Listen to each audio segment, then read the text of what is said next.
Hello and welcome to another instalment in Dazza's War on Everything. For the last 2 months I've been paying many working visits to our nation's capital of Canberra.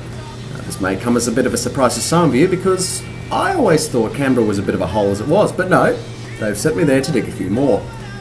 For a nation's capital, it's really not gearing to impress anyone. I mean, look at other nations' capitals of the world.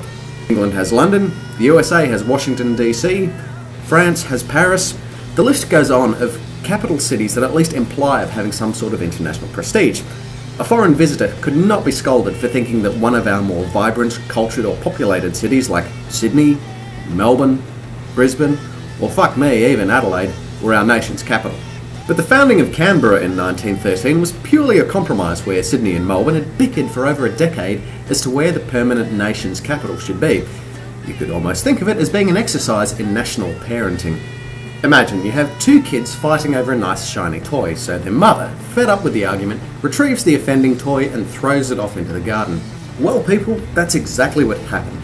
It was decided that since Sydney and Melbourne couldn't agree, it would be a better option to build a whole new city, emphasis on whole there, in the middle of bloody nowhere. Getting around Canberra is an interesting experience in itself. The city was designed by an architect named Walter Burley Griffin, and as a direct result, the city has got this perverse obsession with curves and roundabouts. Some say this is because straight roads make it easier for distraught visitors to find tall buildings to jump off. One of the cities I like to compare Canberra to is Calcutta in India.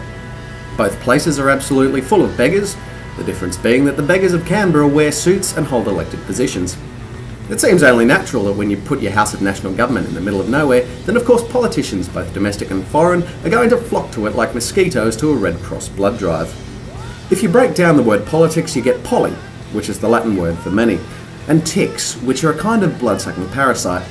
Now, since Australia has the very best of all things poisonous and hungry, it stands to reason that our ticks go that extra mile on others around the world. And they do. They cause paralysis as well. So in summation, politics means many blood-sucking parasites that paralyse you. The regular 3-hour drives between Sydney and Canberra has made me somewhat of a caffeine addict, so I probably frequent the local cafes more than I should. It's become apparent to me though that the cafes of Canberra are the workplace of the public servant, made obvious by the way they proudly display their Australian government ID passes and overtly proclaim that they're just replying to an email from the minister. Don't look for them in Parliament House or the ministries because they're not there.